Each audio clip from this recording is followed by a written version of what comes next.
Samakah pahala baca Quran melalui smartphone? Baca Quran di dinding, ada tertulis di situ dinding, masuk masjid.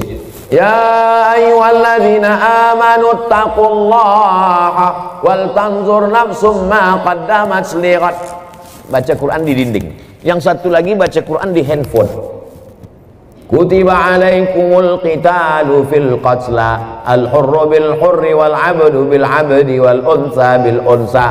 Yang satu lagi melihat mushaf Al-Quran.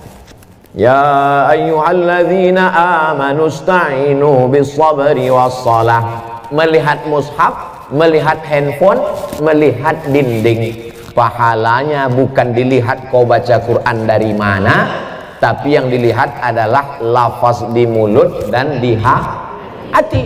Mulut fasih, tahsin, tajwid, hati ikhlas. Walaupun kau baca di pelepah kurma. Ada Quran zaman sahabat Nabi, Quran macam kita dicetak sekarang? Mana ada? Pakai resleting pula lagi. Kenapa kau tak pernah baca Quran ini? Saya sebetulnya mau baca Pak Ustaz, terus resletingnya macet terus tiap hari. Oh, kasihlah minyak jelantah. Dulu Quran ditulis di pelepah korma, di tulang onta, di batu yang, batu apa namanya itu? Batu lepes, batu ceper macam piring, ditulis. Jadi Quran tidak dilihat di mana, mau di kertas.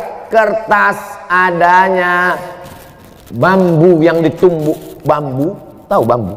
Buluh, ditumbuk halus jadi bubur, dijemur. Itulah asal muasal kertas dari Cina. Lalu kemudian ada kertas satu lagi di Mesir, pohon bardi, tumbuhnya di tepi sungai Nil, disusun-susun melintang membujur, dipres pakai tanah liat, dijemur. Namanya kertas papirus. Kertas paling tua dua, satu dari Mesir, Fir'aun, satu dari Cina. Lalu kemudian barulah belakangan datang kertas masuk ke kota Makkah. Jadi Quran ditulis di kertas, di batu lepes, di tulang onta, di pelepah korma. Yang dilihat bukan baca di mananya, tapi yang dilihat adalah pelafazan mulut dan keikhlasan hati. Ini Qurannya bukan main lagi, mahal minta ampun. 30 juta harga Quran. Diletakkan di lemari tamu di depan. Setiap tamu yang datang menengok macam menengok kucing. Bukan Quran itu yang mahal. Quran mahal adalah Quran yang dibaca. Seorang ibu mengajarkan anak-anaknya sambil masak pagi, tak ditengoknya pun Quran itu sambil masak. Bismillahirrahmanirrahim. Wadduha wallaili idza saja. Ma wadda'aka rabbuka wa ma qala. Walal akhiratu khairul laka minal ula. Sambal belacan ditengoknya. Tapi Quran yang ibu ajarkan ke anak ibu itu, itulah yang dibawanya sholat. Usahakan ibu yang membacakan Al-Fatihah ke anak ibu. Supaya apa? 17 kali sehari pahalanya mengalir ke ibu. Ibu yang membacakan Fatihah ke dia. Yang belum membacakan, balik dari sini nanti bacakan. Yang balik sekarang, nanti habis acara ini. Nak, baca Fatihah nak. Bismillahirrahmanirrahim. Itu hanya kurang halus sedikit. Bismillahirrahmanirrahim. Alhamdulillahi rabbil alamin. Rohnya kurang tebal sedikit. Luruskan bacaannya. Kapan kelingking ibu masuk ke celah kakinya saat mengajarkan dia berwudu, masuk air ke celah kaki? Kapan ujung jari ibu masuk ke celah telinganya saat mengajarkan berwudu? Kapan mulut ibu mengajarkan? Kapan tapak tangan ibu memegang pundaknya? Rata pundakmu nak. Jangan kepala kau macam menengok kuda jantan, menengok kuda betina. Jangan kepala kau ni menunduk macam menengok rumput. Rata nak. Kelak kita semua inilah yang akan dia kenang. Al-madrasatul ula. Ibu adalah sekolahnya yang pertama. Alhamdulillah ibu amalkan, pahalanya mengalir ke ibu, mengalir pula ke saya. Tapi pahala ibu tak berkurang. Ibu tetap dapat 100, saya 120.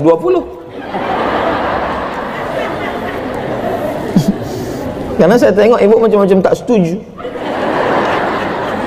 Assalamualaikum Pak Ustaz. Waalaikumsalam warahmatullahi wabarakatuh. apakah seorang istri berdosa bila menolak diajak hubungan jarak jauh?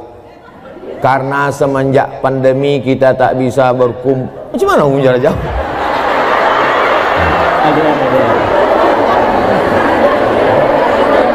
LDR. Apa arti LDR? Long distance relationship. Wah, macam ABG pula Ustaz.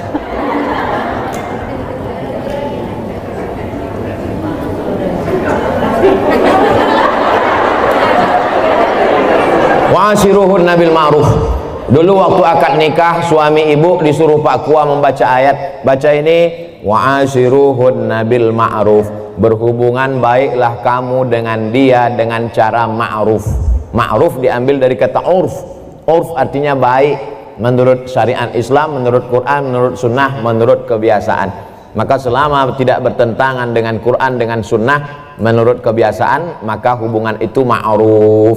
Hubungan itu baik. Tapi kalau bertentangan maka tidak baik. Baik dan tak baik standarnya bukan akal. Baik dan tak baik itu dalam Islam standarnya adalah Quran dan sunnah Rasulullah Sallallahu Alaihi Wasallam. Saya mau tanya, apa hukumnya menikah dengan wali tapi bukan dari ayah, abang atau adik laki-laki? Lalu dengan apa kau nikah? La nikaha, tidak sah nikah illa biwaliin, kecuali dengan wali. Wali itu siapa? Ayah, tak ada ayah. Datuk, tak ada datuk. Abang, tak ada abang. Adik laki-laki, tak ada adik laki-laki. Abang ayah laki-laki, tak ada abang ayah laki-laki. Adik ayah laki-laki, tak ada adik ayah laki-laki. Saudara punya abang ayah tuh punya anak laki-laki. Sampai begitu perwalian itu ada orang, tapi insya Allah yang anam itu adalah, kecuali dia disapu angin puting beliung hilang semua. Andai dia anak yang ditemukan dalam kardus, namanya binti kardus, tak ada walinya, macam mana? Fasultanu waliyun man la waliyalaha. Maka sultan menjadi wali bagi orang yang tak punya wali. Siapalah wali orang perempuan di Batam kalau tak ada walinya? Sultan Kerajaan Riau Lingga. Sultan Kerajaan Riau Lingga sudah menyerahkan kekuasaan kepada Presiden Soekarno. Lalu Presiden Soekarno membuat satu departemen untuk agama, namanya Kementerian Agama. Maka Kementerian Agama lah yang menerima sultan. Lalu Menteri Agama tak sanggup turun ke Kemenak Kanwil Provinsi, Kemenak Kanwil Provinsi turun ke kota, kota turun ke kecamatan. Itulah maka kepala kantor urusan agama tak ada perempuan. Ada kepala KUA perempuan. Kenapa? Karena KUA akan menjadi wali bagi perempuan yang tak punya.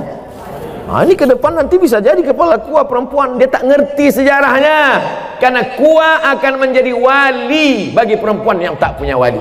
Fasultanu waliyun man la waliyalaha. Memang satu sisi Pak KUA itu sebagai pegawai pencatat pernikahan, tapi ada dalam beberapa kasus dia bisa nanti menjadi wali pada saat perempuan itu tidak ada wali.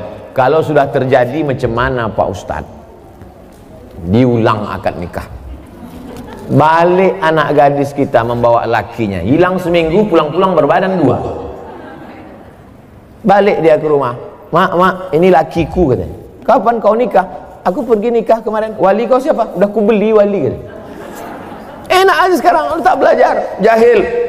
Jangan karena takut kepada orang, diulang akad nikahnya, balik cari walinya yang anam tadi, lalu diulang. Aku nikahkan engkau dengan anakku dengan mahar, aku nikahkan engkau dengan cucuku dengan mahar, ku nikahkan engkau dengan adikku, ku nikahkan dengan keponakanku dengan mahar sebentuk cincin emas tunai. Sah. Diulang balik. Lalu perbuatan dia dari mulai dia nikah tak jelas ke nikah yang jelas ini zina.